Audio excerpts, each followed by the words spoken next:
मोर आउ गोटे भिडियो रे आपण मानकु बहुत बहुत स्वागत। तो आशा करछि आपण माने समस्त भलर थिबे, मो भी पूरा पूरी भलर अछि। आउ ए भिडियोटा मो डेरी रे आनबा पई आपण मानकु बहुत बहुत क्षमा मागुछि, काहे कि ना टिके प्रॉब्लम हे जाइतला। आउ सब दिन एते भिडियो अपलोड करला बेलको मोर डाटा भी सरी जाउतला। तो तेणु करिकरी जा हो किशोरी बालिकार बैठकर विवरणीटा मु नेकी आछि जनवरी मासर शनिवारिया। तो वीडियोटा स्टार्ट करबा आगरो मोर आपण मानकु रिक्वेस्ट, जदि आपण माने मो चैनल रे फर्स्ट टाइम आछंती तो मो चैनल को निहाती सब्सक्राइब कर देबे, बेल आइकन को जाकी देबे, ताले एई परि भाबरे इन्फॉर्मेशन वीडियो सब आपण पाई परिबे। तो चलून ताले स्टार्ट कर देबा वीडियोटा। आउ जदि भल लागे सांग मानकु शेयर भी करि देबे, आ गोटे लाइक करबा पई बिल्कुल भी भूलबे नै। तो चलून बैठकर विवरणी। अद्यता 6/1/2024 रिख अंगनवाड़ी केन्द्र बड़भंडू ठारे ग्रामर समस्त किशोरी बालिका, एनएम दीदी, आशा दीदी, एसएचजी मेंबर मानंकु नै अद्विका बैठक अनुष्ठित होइथिला। उक्त बैठक रे दीपा मार्डी सखी और सहेली लिखिता हेम्ब्रम सभा कार्य परिचालन रे सहाय्य करथिले। जनवरी मासर आलोच्य विषय पोषण एवं रक्तहीनता।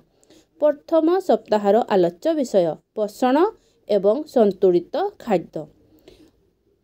पोषण एवं संतुलित खाद्य आम शरीर निमंते बहुत जरूरी, काहेकि ना शरीर विभिन्न कार्यकलाप पई एहा आमको शक्ति प्रदान करे।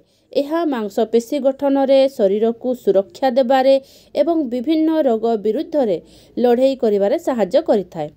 उत्तम स्वास्थ्य बजाय रखिबा पई संतुलित खाद्यर आवश्यकता थाए, जहा विभिन्न खाद्य एवं एथिरे थिबा पोषक तत्वरु मिलिथाय, यथा श्वेतसार शक्ति प्रदान करी खाद्य।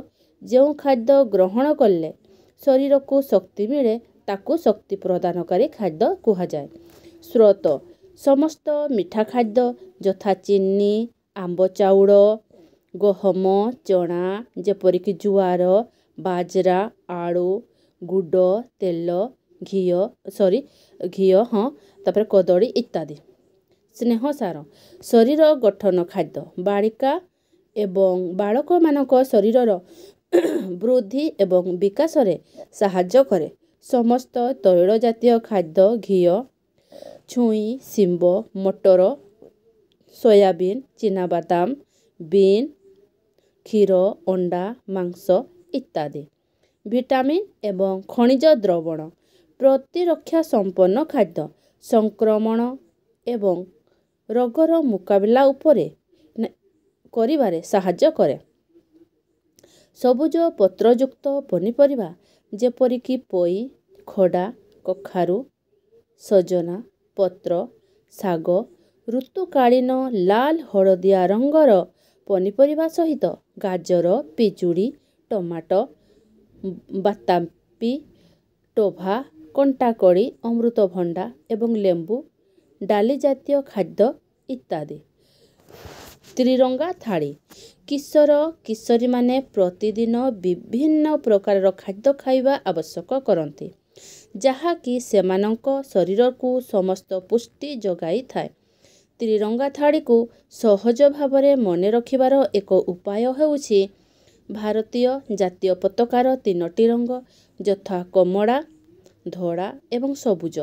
ध्यान रखिबा प्रत्येक भोजन बेले एवं विशेष करी मध्याह्न भोजन एवं रात्रि भोजन समय रे भारतीय जातीय पताकार 3टी रंगर खाद्य गोष्ठी को अंतर्भुक्त करने को चेष्टा करिबा।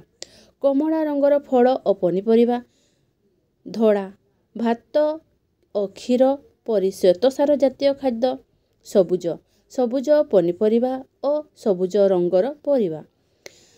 समस्त किशोरी बालिका 15 ରୁ 19 वर्ष मानकर स्वास्थ्य उन्नति निमंते राज्य सरकारंकर नूतन योजना कार्यकारी हेबाकु जाउअछि। से योजनार नाम मुख्यमंत्री संपूर्ण पुष्टि योजना।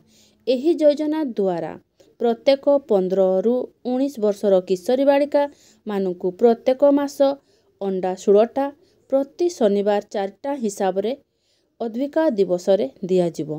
प्रति मास भजा बुट 1 केजी 500 ग्राम और मुढ़ी मसला 1 केजी। यह प्रत्येक किशोरी बालिका 15 ରୁ 19 वर्ष को 300 दिन मिली पारिबो। ଏହି ବାର୍ତ୍ତା ଦେବା ପରେ ସମସ୍ତ କିଶୋରୀ ବାଳିକାମାନଙ୍କୁ IFA ବଟିକା ଦିଆଗଲା ଓ ସଭାଭଙ୍ଗ କରାଗଲା। ତ ମୁଁ ତ ଏଇପରି ଲେଖିଛି। ଯଦି ଆପଣ ଏଥିରେ ବେଶୀ କିଛି ଆଡ଼୍ କରିବା ପାଇଁ ଚାହୁଁଛନ୍ତି ତ ନିହାତି କରିପାରିବେ। ରହୁଛି, ଦେଖା ହେବ ମୋର ନେକ୍ସଟ ଭିଡ଼ିଓରେ।